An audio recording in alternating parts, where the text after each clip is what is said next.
الطيبين الطاهرين المعصومين ولعنة الدائمة الباقية مل جانے کے بدلے میں اب آپ اپنے پروردگار کی نمازیں پڑھتے رہیے، قربانی دیتے رہیے۔ ہمارا کام تھا اولاد جیسی نعمت کا دے دینا، اب تمہارا کام ہے اس کے بدلے میں نماز پڑھنا اور قربانی پیش کر دینا۔ ایک صلوات پڑھ دے محمد۔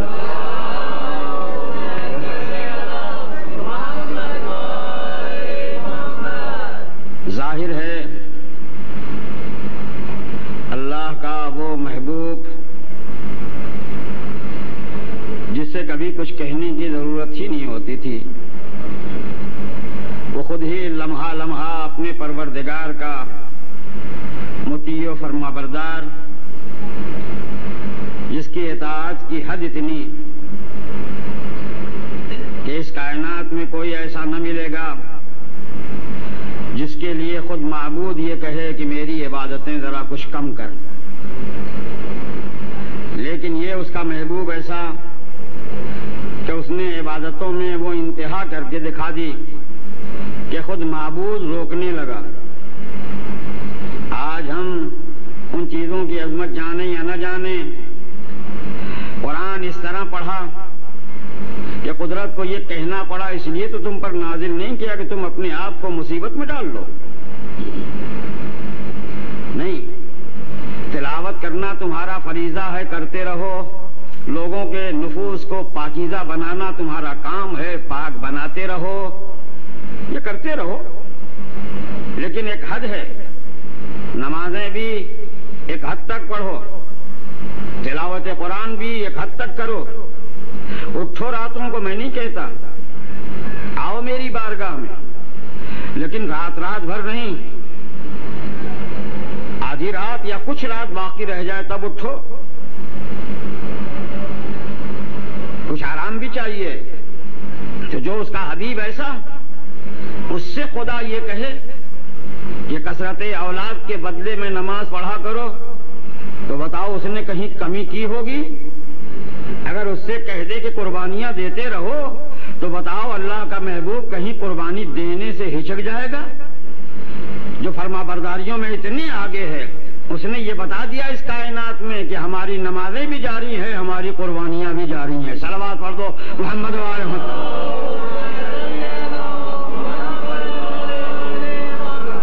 اس لیے پھر اپنا موضوع کہ کسی کو بھی یہ خیال تک نہیں آنا چاہیے کہ کہیں نبوت کا کام یا نبوت کی یادگار مٹے گی، کیونکہ یہ لاوارث نہیں ہے، وارث موجود ہے۔ بڑے ورثہ ہیں لیکن ایک حقیقی وارث ہے جو موجود ہے۔ اس لیے کوئی بچائے یا نہ بچائے، وارث تو کبھی نہیں بھولے گا نا، اور جب نہیں بھولے گا تو قرآن کے اسی انداز میں میرا ایمان یہ کہتا ہے کہ ساری دنیا مجلسیں چھوڑ دے مگر غیب میں ایک وارث تو ضرور کرے گا۔ صلوات پڑھ دو محمد و آل محمد۔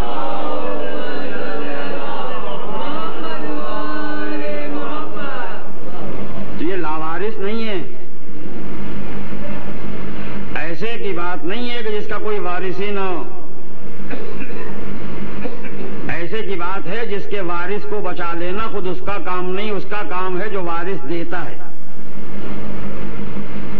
کسی کو بھی وارث ملتا ہے تو وہ کسی کی عطا ہوتی ہے، اپنے آپ وارث نہیں ہوتے۔ انبیاء نے دعائیں مانگی ہوں اسی اللہ سے تو ہمیں وارث دے، اس کا مطلب ہے کہ لوگوں کو وارث مانگ کر ملتا ہے، اور میرے نبی کو وارث ملے ہیں تو بن مانگے قدرت نے دیا ہے، صرف اس بنا پر دیا ہے کہ لوگوں کا غلط خیال ابھی سے کہ نبی کا کوئی وارث نہیں،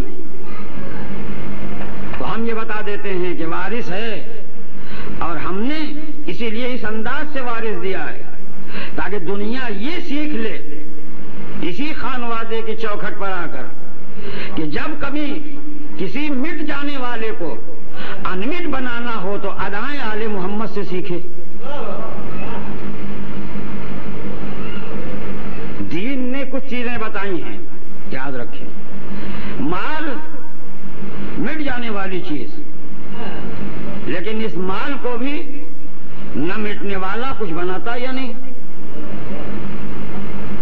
مال مٹ جائے گا، کسی کا بھی مال نہیں رہا، لیکن مال پھر مال باقی رہ جائے، کبھی نہ مٹے. یہ دین کی تعلیم ہے. ورنہ خدا محتاج نہیں ہے. میرے جملوں کو سن لے، خدا محتاج نہیں ہے. اسے ہم محتاجوں سے مال مانگنے کی ضرورت کیا تھی؟ آخر کائے کو زکات مانگتا ہے؟ اور بھی خدا ہو کے، اتنا بڑا ہو کے 100 روپے میں 2.5 روپے. اب یہ کائے کے لیے مانگا بتاؤ؟ جو سب کو دے وہ مانگے، لیکن کیا سب سے مانگا؟ صلوات پڑھ دو محمد و آل محمد.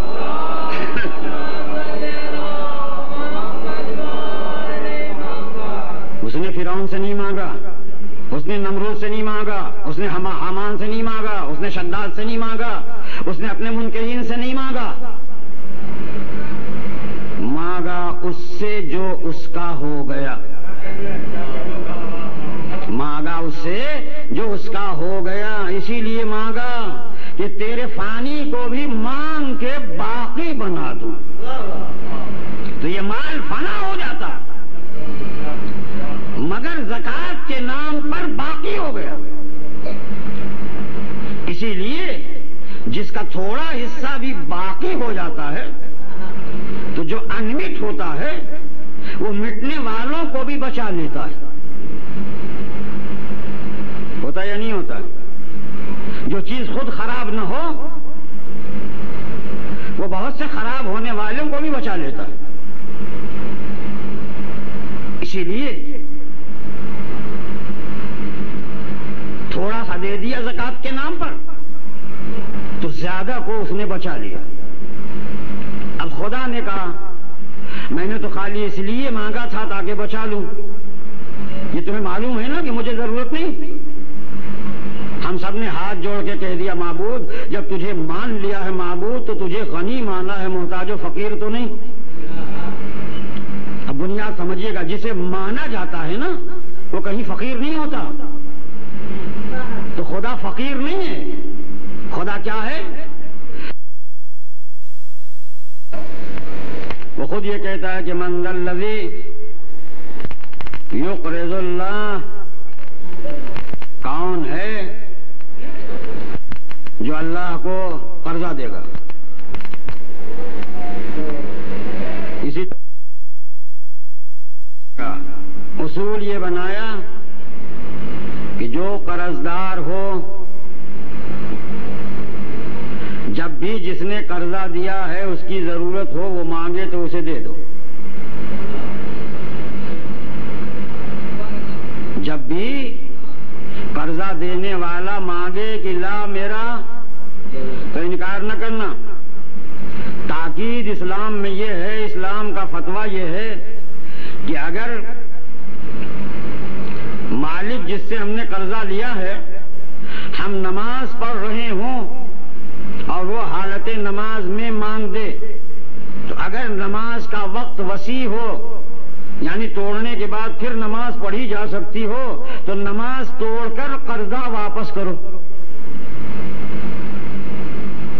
نماز چھوڑ دو کیونکہ یہ کسی کا حق ہے، اسے دے دو.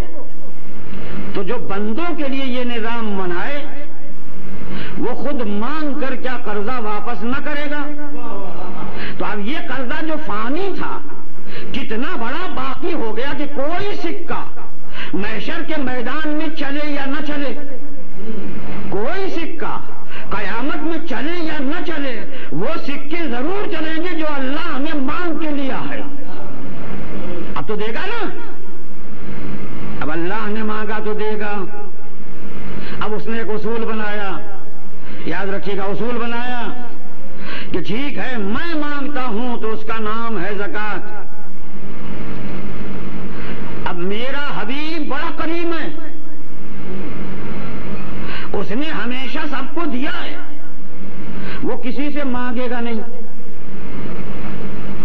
میرا حبیب کسی سے نہیں مانگے گا.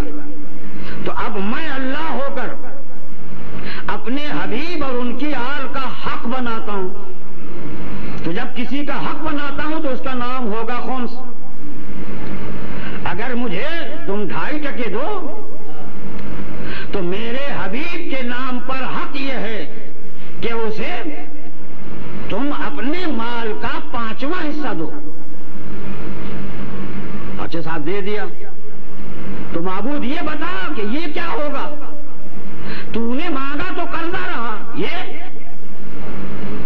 کہا ذرا اپنی حیثیت کو دیکھ, تیرا وجود ان کی محبت کا صدقہ, جس پر تو پل رہا ہے وہ ان کی محبت کی خیرات, اور جہاں تو لا الہ الا اللہ کہہ کر آیا وہاں بھی اسی کی خیرات, اسی کی خیرات. خدیجہ اسی لیے نہیں بولتی کہ اس نے تو میرے محبوب کو سب دے رکھا تھا, جو تم نے کھایا وہ میرے محبوب کا کھایا, اور رہتی دنیا تک جو کھاؤ گے وہ میرے نبی کی آل کا صدقہ کھاؤ گے.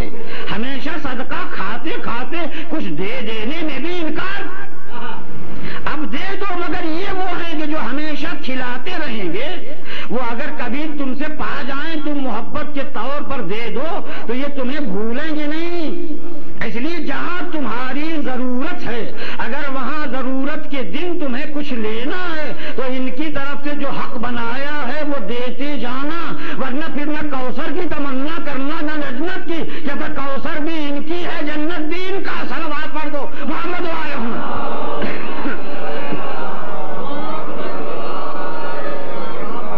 تو حق بنا کے اسے بھی باقی بنایا. جو مجھے کہنا ہے باقی جب بن گیا تو اس کا مطلب ہے کہ اگر ہمارے یہ سکے بھی ان کی وجہ سے باقی بن سکتے ہیں تو اگر ہم بھی اپنے آپ کو باقی بنانا چاہیں, اگر ہم بھی اپنے آپ کو باقی بنانا چاہیں, ہم ہمیشہ رہ جائیں, ہمارا تذکرہ دونوں جہان میں ہو, یہاں بھی ہو وہاں بھی ہو, تو اس کے لیے شرط یہی ہے کہ ہم ان کے ہو جائیں. ان کے ہو جائیں تو جو الگ ہیں وہ ان کے رہیں, اور جو خود ان کے ہیں وہ تو ہیں ہیں. اس لیے دونوں مل کر کے اس کائنات میں اس بات کو بچاتے چلیں اور دنیا کو بتاتے چلیں کہ ان کی یادگاریں بھی لاوارثوں کی یادگاریں نہیں ہیں. ان کا کام بھی جو کرتا ہے وہ ان کا صحیح غلام ہے, کوئی اور دوسرا نہیں ہے جس کو کچھ ان سے لے لینے کی اب تمنا نہیں رہ گئی ہے, کیونکہ وہ تو بن مانگے ہی سب کچھ دیا کرتے ہیں. اسی لیے اس خانوادے کا سلسلہ اس نے رکھا ہے. صلوات پڑھ دیں محمد والے محمد پر.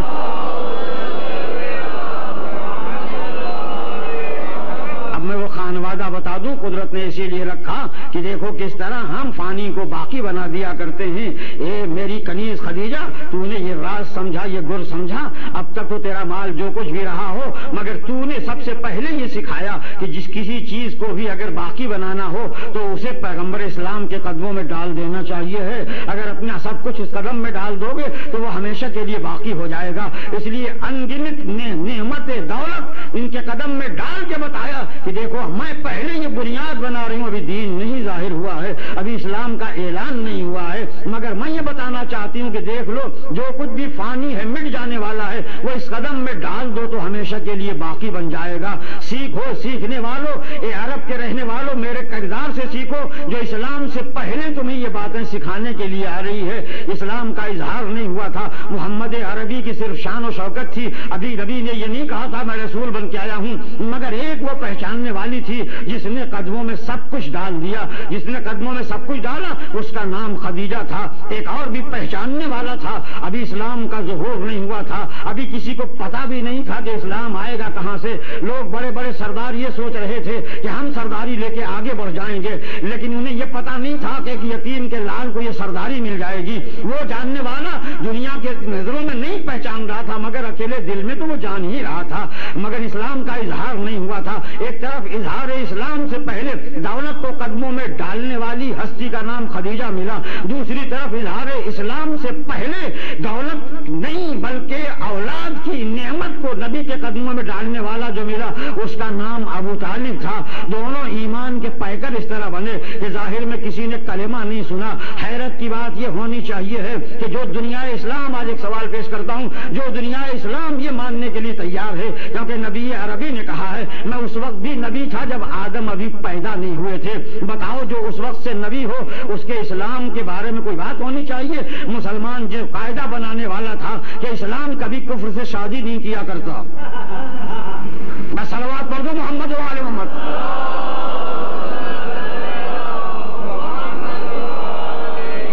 میں دنیا کی پہچان بتانا چاہتا ہوں. ابھی اسلام کا پتہ نہیں، نبی نے شادی کر لی.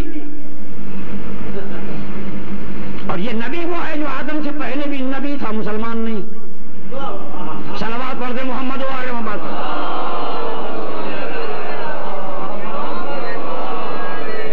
نبی ہونا اور ہے، مسلمان ہونا. جو نبی کو مانے وہ مسلمان. اور نبی اب اسے ہم کہیں کہ یہ مسلمان ہوا، افسوس کی بات ہے یا نہیں؟ تو نبی کبھی مسلمان ہوتا ہے؟ نبی ہے تو کیا اسلام لائے گا بعد میں؟ ارے نبی ہے، اس نے نبوت کا دعویٰ کیا تو لوگ اس کے دعوے کو مان کر مسلمان ہوں گے. وہ نبی رہے گا نا. یہ اللہ تیرے راز کی باتیں بھی عجیب ہیں. ابو طالب کے 4 بیٹے، 3 بیٹوں کو نہیں کہا کہ نور نبی ہیں. ابو طالب کے 3 بیٹوں کو نہیں کہا کہ یہ نبی کے نور کا حصہ ہے. اب ایک بیٹے کو کہا اور نبی نے بھی خود یہ کہا کہ میں اور علی ایک نور کے 2 حصے ہیں. ارے جعفر کو کیوں نہیں کہہ دیا؟ عقیل کو کیوں نہیں کہہ دیا؟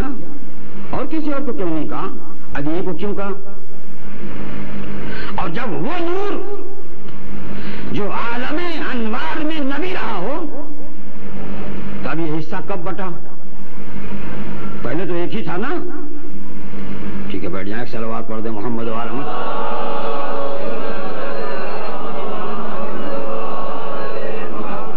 پہلے تو ایک ہی تھا نا. جب ایک تھا تو اس کی خصوصیت ایک تھی. جب بٹ کے 2 ہو گئے تو اب آپ وہاں سے پوچھنا چاہتے ہیں کہ کوئی یہ کہے ہم سے ذرا بتائے تو کہ نبی کب اسلام لائے. جب یہ بتا دیں گے کہ نبی کب اسلام لائے تو ہم کہیں گے نور نبی کب اسلام لایا. نور نبی کب اسلام لایا. لوگ کہتے ہیں، یہ تاریخوں نے یہی لکھا ہے کہ سب سے پہلے اب اسلام کون لایا تو اس سے بکھرے کیے گئے. عورتوں میں سب سے پہلے اسلام لائی خدیجہ. اور میں کہتا ہوں کہ نبی کی بیوی تھی تو کافرہ تھی. میں صلوات پڑھ دیں محمد و آل محمد.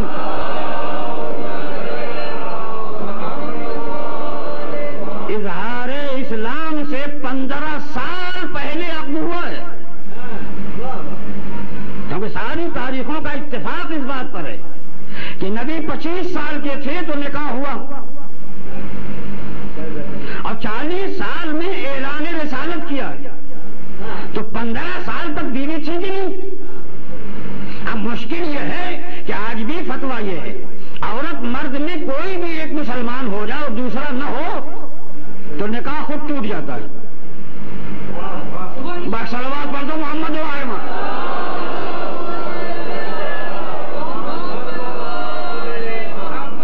آج بھی سب سے پوچھ لو، اگر 2 مل کے زندگی گزار رہے ہیں اور ان میں سے ایک کہہ دے کہ میں مسلمان ہو گیا یا میں مسلمان ہو گئی اور دوسرا نہ بولے، اب نکاح ٹوٹ گیا. کیونکہ 2 الگ الگ خیال کے نکاح نہیں چلا کرتے. جب دونوں ایک خیال کے ہوں تو نکاح چلتا ہے. نکاح چلتا ہے. اعلان رسالت کے بعد بھی یہ بیوی رہی پہلے بھی بیوی نہیں، نہ نکاح کہیں کبھی ٹوٹا اور نہ کبھی دوبارہ کیا گیا۔ معلوم ہوتا ہے کہ خالی تمہارے سمجھنے کا فرق ہے، تمہارے سمجھنے کا فرق ہے۔ ارے یہ وہ ہستیاں ہیں جو پہلے سے مسلمان، تمہارے سمجھنے کے لیے اظہار خالی کر دیا تاکہ تمہارا ذہن مشکوک نہ رہے۔ اب یہ ہو گیا، اعلان بھی سب سے پہلے کر دیا۔ اب جو اولادیں پیدا ہوئیں، اب اتنی اولادیں بھی ہیں، اب آپ سمجھیں گے کہ اعلان رسالت سے پہلے جو نبی کی اولادیں پیدا ہوئی ان بیوی سے، اب انہیں کیا کہو گے؟ کیا کہو گے انہیں؟ کوئی الزام تو رکھو، کوئی الزام تو رکھو۔ کہیں دنیا کچھ نہیں بولتی، میں خالی اس لیے آپ کو سمجھانا چاہتا ہوں کہ نہ یہ بولتی کہ کافرہ سے نکاح نہیں ہونا چاہیے تھا، نہ یہ بولتی کہ اعلان رسالت سے پہلے جو اولادیں ہوئی ہیں وہ کیا تھیں، نہ یہ بولتی کہ خدیجہ کس کی بیٹی تھی وہ کیا تھے، نہ یہ بولتی کہ خدیجہ کے چچا نے جو نکاح پڑھ دیا تو صحیح تھا کہ نہیں، کچھ نہیں کہتے، سب زبان چپ ہے۔ یہاں بھی کچھ نہیں کہتے۔ رسول اگر ابو طالب کی بیوی کو امی کہیں، کوئی کچھ نہیں کہتا، کیونکہ ماں تو چھوٹی سی عمر میں ماں چلی گئی تھی، تو جس گودی میں پلا جاتا ہے اسے ماں تو کہا نہیں جاتا ہے۔ اس لیے فاطمہ بنت اسد کو ماں کہیں، کوئی کچھ نہیں کہتا۔ ہاں یہ اور بات ہے کہ ابو طالب کو کبھی بابا نہیں کہا، چچا کہا۔ یہ اور بات ہے، چچی کو ماں کہا اور چچا کو بابا نہیں کہا، چچا کہتے رہے، کوئی کچھ نہیں کہتا۔ تاریخ جب پڑھی لکھا یہ گیا، اور میں آپ کو بتا دوں کتاب ہے تاریخ کی بڑی اچھی، اس کا نام ہے ریاض النظرہ۔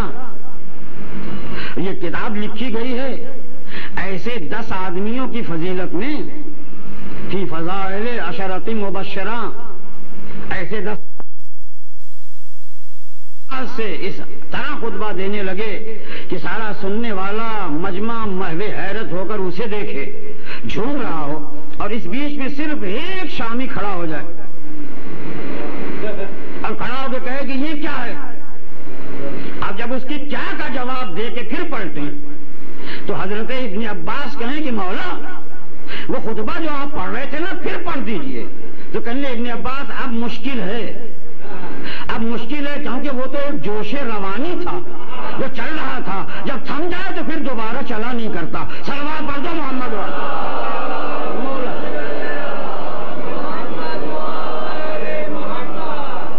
تو اس کے لیے تو یہ ہے، دنیا سمجھتی ہے کہ بولنے والا یہ ایک لوہے کی مشین ہے۔ لوہے کی مشین وہ ہے جس میں احساس نہیں ہوتا، اس کو تو جو پاور ملتا رہے تو گھومتی ہی رہے گی، اس کو کیا ہے؟ نہ اس کی آنکھیں ہیں جو دوسرے کے دیکھے کوئی سن رہا ہے، نہ اس کے کان ہیں جو سمجھے کہ کس کان پہ کتنا اثر پڑ رہا ہے۔ وہ تو جس انداز میں آپ اسے چھوڑ دیں اسی انداز میں چلے گی، وہ چلتی رہے گی۔ تو ایک آدمی تو ایسا نہیں ہو سکتا۔ آج کی دنیا میں تو یہ ہے کہ بجلی کا آدمی بھی کبھی کبھی رک جاتا ہے۔ صلوات پڑھ دو محمد والے۔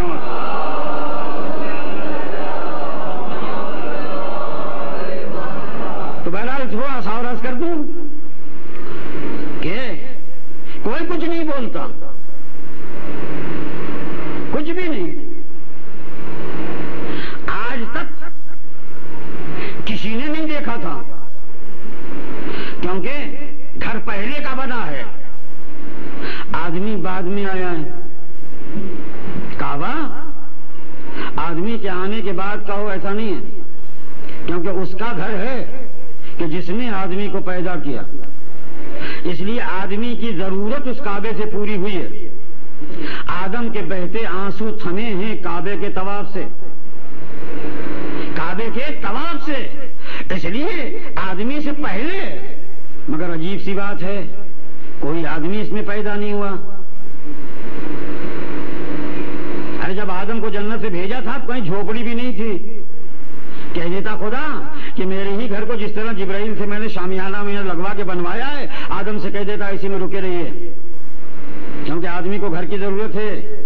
آدمی کی اولادیں اسی کعبے میں پیدا ہوتی، لیکن آدم علیہ السلام کی کوئی اولاد اس میں پیدا ہوئی؟ زمانہ گزرتا چلا گیا، آدمی نہ پیدا ہوا. پتھر کسی نہ کسی شکل کے اس میں رکھے گئے، لیکن اس میں پیدا نہیں ہوا کوئی بھی. وہاں کوئی پیدا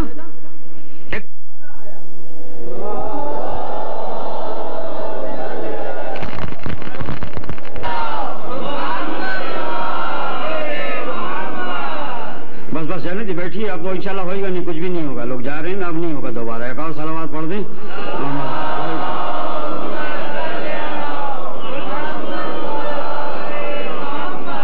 خیر تو یہ ہوا کہ ایک پیدا ہوا، اس میں ایک پیدا ہوا. کسی نبی کا بیٹا ہوتا تو میں بھی کچھ نہ کہتا، کیونکہ تیرے بیٹے نہیں، تیرے نبی تو تیرے ہوتے ہیں. اولادیں تیری نہیں ہوں گی، تیرے نبی تو تیرے ہوتے ہیں نا. تو انہیں معصوم بناتا ہے، بے عیب بناتا ہے. بے عیب کا بیٹا پیدا ہو کوئی بات نہیں،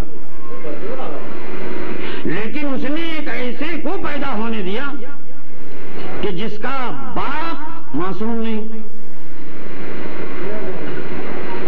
اب کہیں لوگ یہ سمجھتے لگتے کہ اس میں تو کوئی عیب نہیں معلوم ہوتا. لوگوں کا کوئی عیب دکھائی یا نہیں دکھائی دے، ہم تو ایک بڑا عیب لگا ہی دیں گے.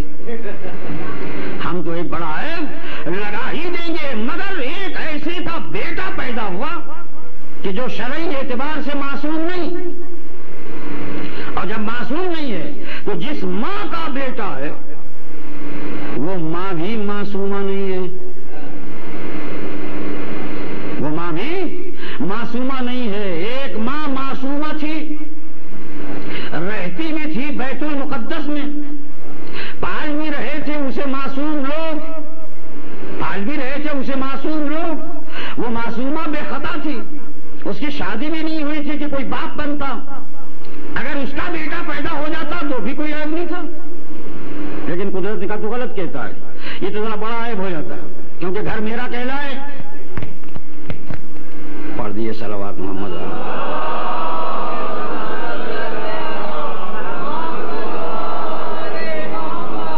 تو یوں ہی لوگ میرا بیٹا سمجھنے لگے ہیں کہ اور ہوتا تو اور پتہ نہیں کیا ہوتا. بیٹا ہونے کا ثبوت تو ہو ہی جاتا. بے باپ کا خالی ہوا تو بیٹا لوگ کہہ رہے ہیں میرے گھر میں پیدا ہو گیا ہوتا تو اور مزید میرے بیٹا ہونے کا ثبوت ہو جاتا. پالنے والے پھر یہاں کیوں پیدا ہونے دیا؟ یہاں پیدا جو ہو گئے کعبہ سے نکلے تو اسے تو کہیں نہیں تیرا بیٹا کہیں گے. پہلے تو بھی عجیب ہے، یہ پیدا ہونے والا تو ایسا ہے کہ اس کو کوئی میرا بیٹا کہتا ہی نہیں. بیٹا تو پھر بھی چھوٹا ہوتا ہے نا. صلوات پڑھ دیں محمد والے.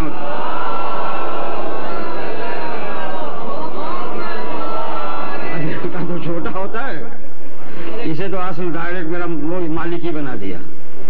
یہ پیدا ہو گیا. اب اس کو پلٹ کے جب دیکھا تو یہ جو اور کہتے ہیں انہوں نے کبھی نہیں دیکھا، کیونکہ پھر ان کی نظریں تو ہٹ جاتی ہیں. جو اس منزل میں آ جائے کہ جسے معبود ہونے کا درجہ دیا جائے تو اب کہاں نہ اس کی ماں کا تصور ہوتا ہے نہ باپ کا. تو یہاں تو ماں باپ کا خود سے خیال ہی ہٹ گیا. اب آئے گا کسی کہ جو ان سے ذرا بھی انبن رکھے. تو فضیلت تو یہ ہو گئی، اس سے تو انکار نہیں ہو سکتا کہ کوئی بچہ کعبے میں پیدا نہیں ہوا سوائے علی کے. تو بڑی فضیلت مل گئی انہیں کعبے میں پیدا ہونے سے. اور بڑی فضیلت یہ ملی کہ یہ کسی دروازے کے محتاج نہیں ہے، کعبے کے متولیوں سے چابی نہیں مانگی، وہاں جانے کی کسی نے اجازت نہیں مانگی. الگ سے در بن گیا، اس لیے اور فضیلت ہو گئی. اب اس کو تو ہٹا نہیں سکتے، جب نہیں ہٹا سکتے تو دوسری طرف چلے کہ اس کا باپ یوں ہے. وہ صلوات پڑھ دے محمد والوں.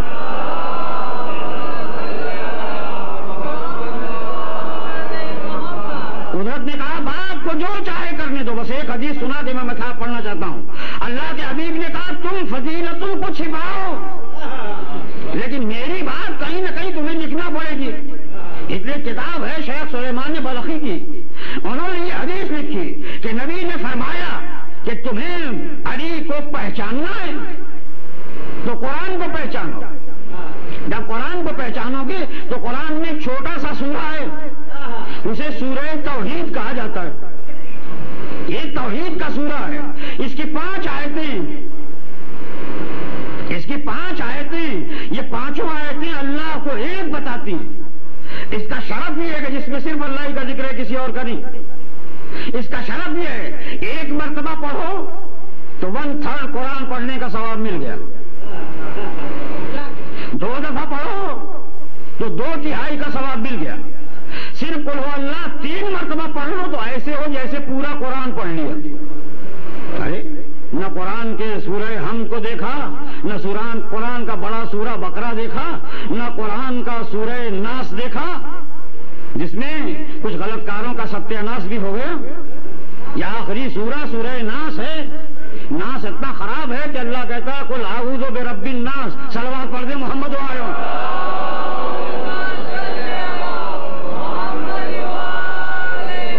یہ آخری ناس وہ بھی نہیں پڑھا، پہلا الحمد وہ بھی نہیں پڑھا، الحمد کے بعد بڑا والا وہ بھی نہیں پڑھا، ناس کے پہلے چھوٹا والا وہ بھی نہیں پڑھا. صرف قل ہو اللہ 3 مرتبہ پڑھ لیا پورا قرآن. کسی کو جو ہے اعتراض نہ ہوا، کسی کو اعتراض نہیں ہوا. اس لیے جب کبھی بھی اسے فاتحہ دینی ہوئی، یعنی پورے قرآن کا ثواب کسی کو دینا ہوا، پڑھ لیا 3 مرتبہ قل ہو اللہ کا ہو گیا. اچھا اتنی فضیلت والا سورہ ہے قل ہو اللہ. کہاں قرآن میں جس طرح قل ہو اللہ ہے، نبی فرماتے ہیں اس طرح امت میں علی ہے. اگر امت ایک قرآن ہے تو اس کا سورہ قل ہو اللہ علی ہے. جس طرح 1 مرتبہ قل ہو اللہ پڑھو تو 1/3 قرآن، 2 مرتبہ پڑھو تو 2/3، 3 مرتبہ پڑھ لو تو پورا. اسی طرح کہا اگر زبان سے علی کہو تو 1/3 دین، زبان اور دل دونوں سے کہہ دو تو 2/3 دین. زبان دل اور عمل بھی علی علی ہو تو پورا دین. صلوات پڑھ دو محمد والوں.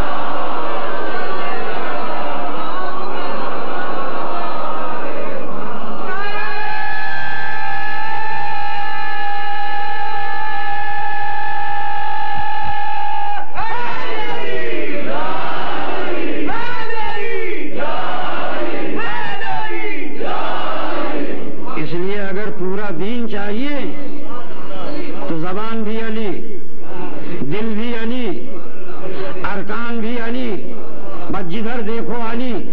اس کا مطلب یہ کہ علی دین ہے، علی ایمان ہے. جب یہ سب کچھ ہے تو امت میں یہ ہے نا. اللہ اللہ، امت میں ایسے علی جیسے قرآن میں قل ہو اللہ. اگر کہیں قل ہو اللہ پہ شک ہو جائے تو موحد نہیں رہو گے. اگر قل ہو اللہ پہ شک ہو جائے تو تمہاری توحید گئی. اسی طرح اگر علی پہ شک ہو جائے تو دین اور ایمان گیا. ارے جس کے بیٹے کا نام ایمان ہو، جس کے بیٹے کا نام ایمان ہو، جس کے بیٹے کا اقرار دین ہو، اب کیا ہونا چاہیے؟ اب ایسا باپ کیسا ہونا چاہیے؟ اسی کتاب میں لکھا ہے کہ اس باپ نے کہا، اس باپ نے یہ کہا میرے بیٹے کا بولی ابا جان کا ایمان لاؤ. ہاں کا ایمان لانے کا مطلب یہ ہے کہ کبھی اپنے اس نبی سے الگ نہ ہونا. اب باپ کہہ رہا ہے، پہلے پوچھا ایمان لائے ہو نا، کہا ہاں. ظاہر ہے ہماری محبت ایمان، ہمارا نام ایمان، پھر ہم سے کیا؟ لیکن باپ پوچھ رہا ہے، کہا ہاں، کہا پھر اس باپ کی یہ بات بطور وصیت یاد رکھنا کہ کبھی اس سے الگ نہ ہونا، جس کا پر ایمان لائے ہو نا، کبھی اس سے الگ نہ ہونا۔ اب کبھی کہا ہے، چاہے گھر ہو چاہے میدان ہو جنگ کا، کہیں بھی الگ نہ ہونا۔ معلوم ہوتا ہے جو الگ ہو جائے اس کا دین و ایمان الگ ہے، جو الگ نہ ہو اس کا ایمان الگ ہے۔ یہ باپ کی بات تھی، بیٹے نے اسے دہرایا، باپ پوچھ رہا تھا تو یہ کہا ایمان لایا، کہا کبھی الگ نہ ہونا، کہا اچھی بات ہے۔ جب باپ نے کہہ کے چلا گیا تو پھر نبی نے پوچھا، ایک میدان نے پوچھا، جب سب چلے گئے اور یہ نہ گیا تو پوچھا سب تو چلے گئے تم کیوں نہیں گئے؟ تو علی نے جواب دیا تھا نبی کو کہ کیا ایمان کے بعد کافر ہو جاؤں؟ اللہ اللہ اللہ اللہ، باپ نے کہا تھا نہ چھوڑنا، جب چھوڑ دینا تمہیں۔ بیٹے نے کہا جو باپ کی وصیت پر عمل کرے وہ علی ہے، صلوات پڑھ دو محمد وال۔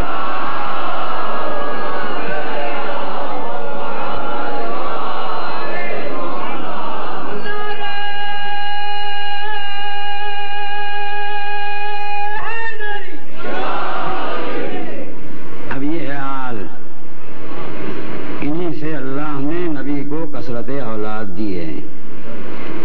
خدیجہ کی بیٹی ہے، ابو طالب کا بیٹا ہے، دونوں مل گئے، نسل پیغمبر قیامت تک باقی، الگ الگ کہیں سے نہیں ہے، الگ الگ کہیں سے نہیں ہے، یہیں سے مل گئی اور باقی رہی۔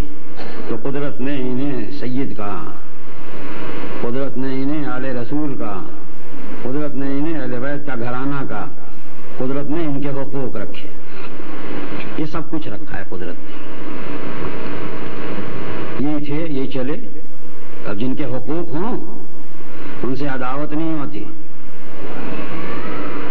جن کے حقوق ہوں ان سے عداوت نہیں ہوتی، عداوت وہ رکھے جو حق دینا نہ چاہے،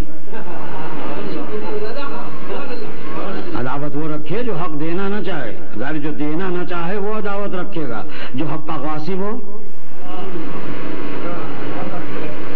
جو حقیقت غاصب ہو پھر کیا ہونا چاہیے؟ اچھی بات ہے، اگر تم اس طرح بھاگ کے نکلنا چاہتے ہو تو پھر ہم اور جو ہے وہ رسی کو ٹائٹ کرتے ہیں، اب اور ہم ٹائٹ کرتے ہیں۔ کپالنے والے وہ کیسے کہا وہ اس طرح کہ ایک نبی کی بیٹی ہے، اس بیٹی کی عظمت تم نہیں جانتے، میرے محبوب اعلان کرو۔ کپالنے والے کیا اعلان کروں؟ کہا فاطمہ کی رضا اللہ کی رضا ہے، فاطمہ کی ناراضگی خدا کی ناراضگی ہے۔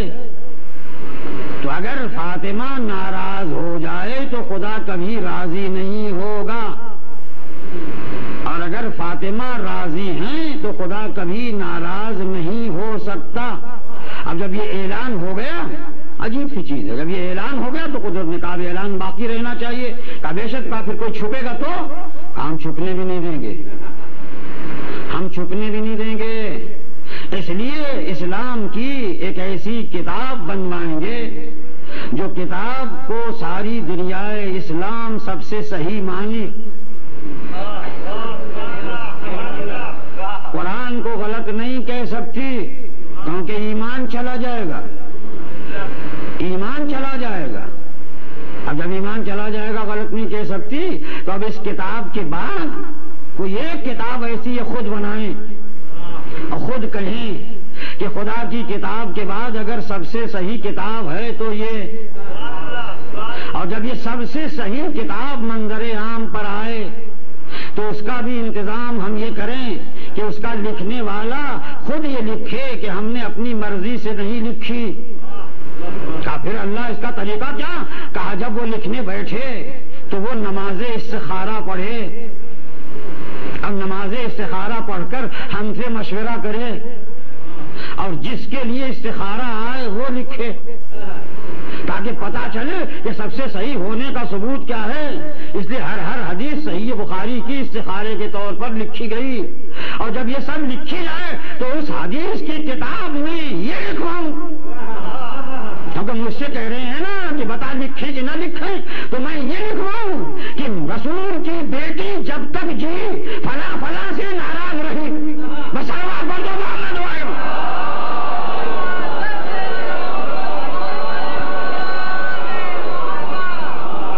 جس کو شوق ہو پڑھ لے، لفظ ہے اس حدیث کے یہ کہ لم تتکلمت حتی ماتت، نبی کی بیٹی مر گئی مگر بات نہیں کیا۔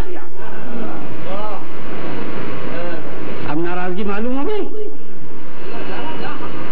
اب پھر نبی تیرا فرمان یاد آئے گا کہ نہیں کہ جس سے فاطمہ راضی اس سے خدا راضی، جس سے فاطمہ ناراض اس سے خدا ناراض۔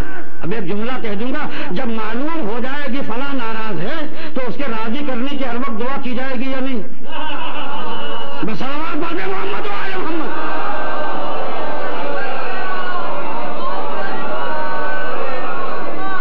اب ہمارا کام دعا مانگنا رہ گیا، اب وہ راضی ہوتا ہے کہ نہیں ہے وہ جانے، بس صلوات پڑھ دو محمد و آل۔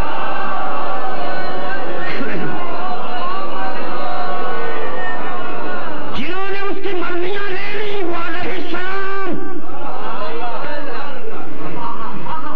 جنہوں نے اس کی مرضیاں خرید لی وہ علیہ السلام، جو اس کی مرضی پہ جیے وہ علیہ السلام، جو اس کی مرضی پہ سوئے علیہ السلام، جو اس کی مرضی پہ قتل ہو گئے علیہ السلام۔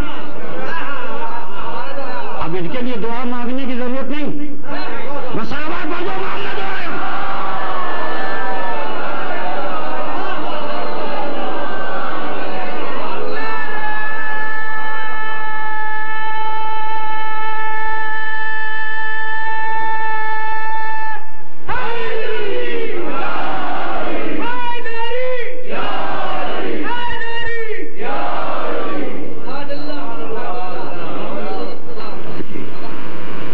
جتنے ایسے ہیں وہ سب علیہ السلام، آدم،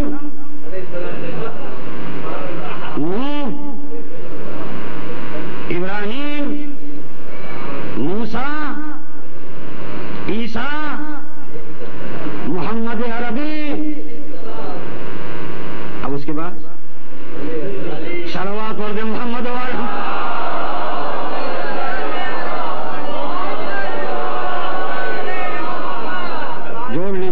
بچوں کو ایک سبق پڑھا رہا ہوں آج کہ یہ جوڑ لیجیے آپ، جتنوں سے خدا راضی وہ علیہ السلام، جتنوں سے خدا راضی علیہ السلام، جتنے خدا والے علیہ السلام، جو ہمارے ہوں ان کی نہیں ضرورت ہے دعا مانگنے کی، خدا والوں کے لیے دعا مانگنے کی ضرورت۔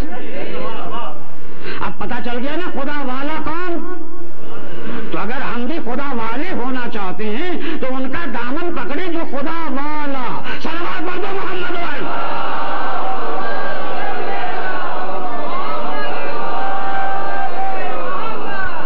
شکر ہے اس پالنے والے کا جو علیہ السلام ہیں، اللہ نے ان کو ایسے ہی رکھا ہے کہ جو اس دامن میں آ جائے اسے بھی سلامتی، اس دامن میں آ جائے اسے بھی سلامتی ملے گی، سلامتی۔ جی انہوں نے وہ تو دعا مانگنی کریں، وہ ٹھیک ہے، حق ہے دعا مانگنے کا، اللہ قبول کرے یا نہ کرے اس کا حق ہے، سب کے ادھیکار ہیں، اس لیے ہمیں کچھ کہنے کا حق نہیں۔ ایک صلوات پڑھ دیں۔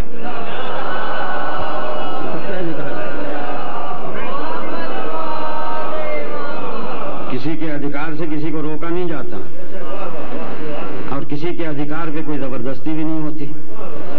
اب اگر وہ نہ راضی ہو تو ہم زبردستی کریں گے، اللہ میاں تو ہو جا راضی، ہم اس سے بڑے ہیں، اس لیے ہم تو کہیں بھی نہیں، نہ ان کو نہ کہہ سکتے کہ دعا نہ مانگو، نہ انہیں منع کر سکتے کہ آپ زبردستی راضی ہو جائیے، یہ تو ہے ہی نہیں۔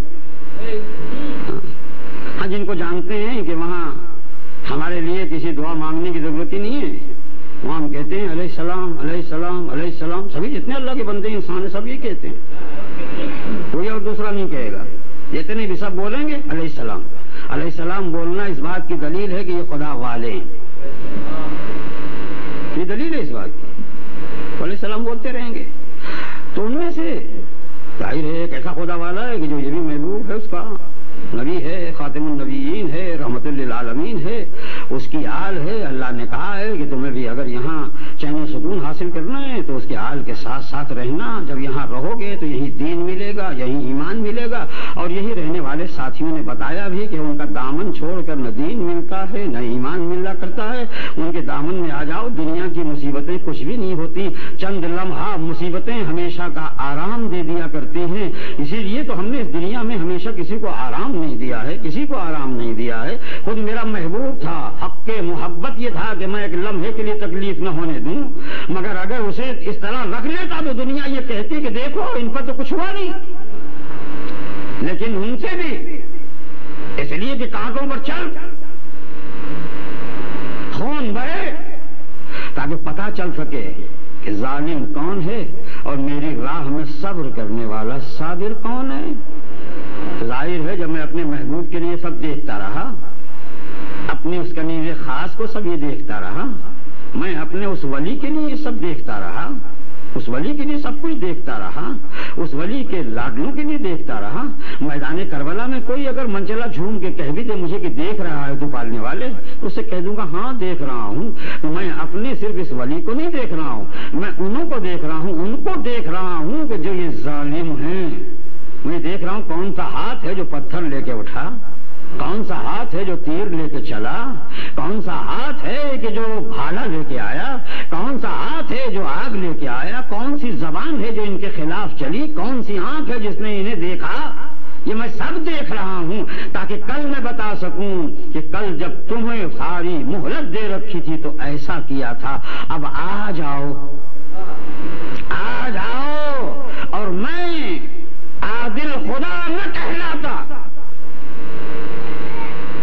تاکہ موضوع پر اختتام ہو، میں عادل خدا نہ کہلاتا، کیونکہ سب کو حق دیا ہے، جو جس کا وارث ہو اس کو حق ہے اپنے ظلم کا بدلہ لے لینے کا۔ تو میں اگر اپنے محبوب کے لیے وارث نہ بچا رکھتا تو میں عادل خدا نہ رہتا۔ یہ میری عدالت کا تقاضا ہے کہ کسی کو چھپا کے بچائے رکھوں، اس دن نکالوں جب یہ بدلہ لے۔ صلوات پڑھ دو محمد والو۔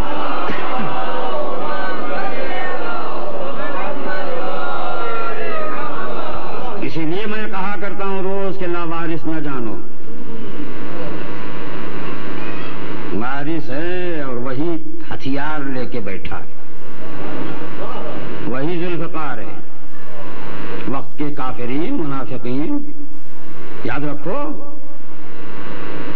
کہ کفر کے سر پہ جب پاؤندی تھی تب بھی ذوالفقار تھی، منافقین کو جب اس نے پامال کیا جب بھی ذوالفقار تھی، اور پھر اب ان ظالمین کو جب پامال کرے گی جب بھی ذوالفقار رہے گی، جب بھی ذوالفقار رہے گی تو لے کے بیٹھا ذوالفقار ہو سامنے۔ وارث کبھی تلوار کو دیکھتا ہے کبھی خود کو دیکھتا ہے، کبھی تلوار دیکھتا ہے کبھی اپنے ہاتھ دیکھتا ہے، اور دیکھ کر کے پھر ایک مرتبہ رخ اٹھا کے کہتا ہے معبود تیری مرضی کب ہوگی۔ اسی لیے آپ بے فکر رہیں، آپ کسی کی آواز پر لبیک کہنے والے ہیں۔ جس حسین نے میدان کربلا میں چاروں طرف نظر پھرا کے دیکھ لیا تھا، دیکھا تھا چاروں طرف، ادھر بھی ادھر بھی اور ادھر بھی، آواز دی تھی اے کوئی میرے مدد کرنے والا، اے حسین کیوں بول رہے ہو؟ افسوس ہے تو پوچھتا ہے، یہ تو ہماری خاندانی عادت ہے، سامنے کوئی ہو یا نہ ہو اپنے والوں کو ہم بلا کر لیتے ہیں۔ میرے جب خلیل نے کہا تھا ہے کوئی جو حج کو آئے تو لوگ بولے تھے جاتے ہیں، آج میں بول رہا ہوں ہے کوئی مظلوم کی مدد کرنے والا؟ قیامت تک تم دیکھتے رہنا کہ میں نے جن کو بلایا ہے وہ آتے ہیں یا نہیں، آتے ہیں یا نہیں۔ تو صدائے حسین پر لبیک کہنے والے ہی فرش عزائے حسین پہ بیٹھا کرتے ہیں، جو بڑا شرف ہے، بلایا اس آقا نے، اور ظاہر ہے جب بھائی بلائے تو بہن بیٹھنے کا انتظام کرے گی. ممکن ہے یہی وجہ ہو کہ فرش اعلیٰ پہلی بچھانے والی زینب ہے، بلانے والا حسین، فرش بچھانے والی زینب. وہ میدان کربلا میں آج رو رہی ہے. چوتھی محرم کو زینب بہت روئی تھی اور رو رو کے اپنے بھائی سے کہا تھا بھیا ابھی ٹھہر جا، ہم تھوڑے ہیں، آقا ہے نا کہہ رہا ہے ہٹا لے نہر سے، خیمے اٹھا لے. ارے ساقی کوثر کے لال کو کسی اور چیز کی ضرورت کیا ہے؟ یہ ظالم لوٹ رہے ہیں نا، یہ ہماری اماں کی مہر تو ہے، اس کی مالکہ ہماری اماں ہیں، یہ سیدہ کی ملکیت ہے. پہلے ہی سے دنیا نے سیدہ کی ملکیت پر غاصبانہ قبضہ کیا ہے. تو جب میری ماں نے نہیں مانگا تو بھیا عباس چھوڑ کے ہٹ جا، چھوڑ کے ہٹ جا. دنیا یہی آواز تو سنے گی نا کہ مالکان کوثر کی گودیوں کے پلے کہہ رہے ہیں ہائے پیاس، ہائے پیاس، ہائے پیاس. میں 2 مرتبہ اس سڑک سے نکلا، اس زمانے میں کبھی میں روڈ پہ پانی نہیں دیکھتا تھا. یہاں سے وہاں تک بہتا پانی دیکھا تو تعجب سے پوچھا یہ روڈ پہ پانی کیوں بہا ہے؟ تو مجھے بتایا گیا کہ سبیل حسین ہے. تم پر لاکھوں سلام اے حسین کے پیاسے بچوں، اے میرے پیاسے آقا، میں کتنا سلام کروں. ساری دنیا میں کونے کونے پر آپ کے نام پر پانی بہایا جا رہا ہے. کوئی پیاسا ہو یا نہ ہو کہا جا رہا ہے آؤ پی لو، نام حسین پہ پانی پیو، نام حسین پہ پانی پیو. یہ آپ کی پیاس کا صدقہ ہے نا. یزیدیوں کی سیرابی کا صدقہ تو کہیں نہیں دیکھا، کہیں نہیں دیکھا. ارے ان کے نام پہ کوئی پلاتا نہیں تو جیسے انہوں نے روکا تھا ویسے کوئی روکنے کا بھی کردار پیش کر دے تو نہ کھلانے کا پلانے کا کردار ہے اور نہ روکنے کا. حسین تو کسی سے کہنے نہیں آیا تھا کہ میرے نام پہ پانی پلانا. بس سنو عزادارو، ہم آپ رو لیں گے، کسی سے کہنے تو نہیں آیا تھا میرا آقا کہ تم میرے نام پہ پانی پلانا. ہاں اتنا ضرور کہا ہے، پیغام پہنچوایا ہے اپنی بچی 4 سالہ بیٹی سکینہ سے، سکینہ میرے چاہنے والوں کو میرا سلام پہنچا دینا اور کہنا کہ کربلا کی پیاس میں اپنے پیاسے امام کی پیاس کو یاد رکھنا. جب پانی پینا تو حسین کو یاد رکھنا. اجرکم اللہ. اب کچھ نہیں کہوں گا، یہ لاوارثوں کی بات نہیں ہے نا، لاوارثوں کی بات نہیں ہے نا. وارث اس کو کس طرح یاد آتا ہے سن لو. وارث کو کس طرح یاد آتا ہے؟ کربلا کے میدان کے حقیقی وارث کا نام زین العابدین، آقا میرا، مولا میرا، سید الصابرین، ہر صابر کا سردار. لیکن میدان کربلا کے بعد 40 سال تک جیا. دنیا نے یہ دیکھا جب ہاتھ میں پانی لیا، اللہ، جب ہاتھ میں پانی لیا پیاس یاد آئی، آنکھوں سے آنسو نکلے، پانی آنسو بن گیا. 40 سال تک وارث نے رو کر یہ کردار بتایا کہ جو حقیقی وارث ہوتا ہے جب پانی دیکھا کرتا ہے رو دیا کرتا ہے. اے چاہنے والوں، جب پانی پینا نام حسین لے لیا کرنا. عزادار نام حسین لے کے پانی پیا کرتا ہے. جب پیا کرتا ہے تو کہتا ہے صلی اللہ علی ابا عبداللہ حسین. جسے یہ زبان نہیں آتی تو کہتا ہے حسین پر درود ہو، یزید پر لعنت ہو.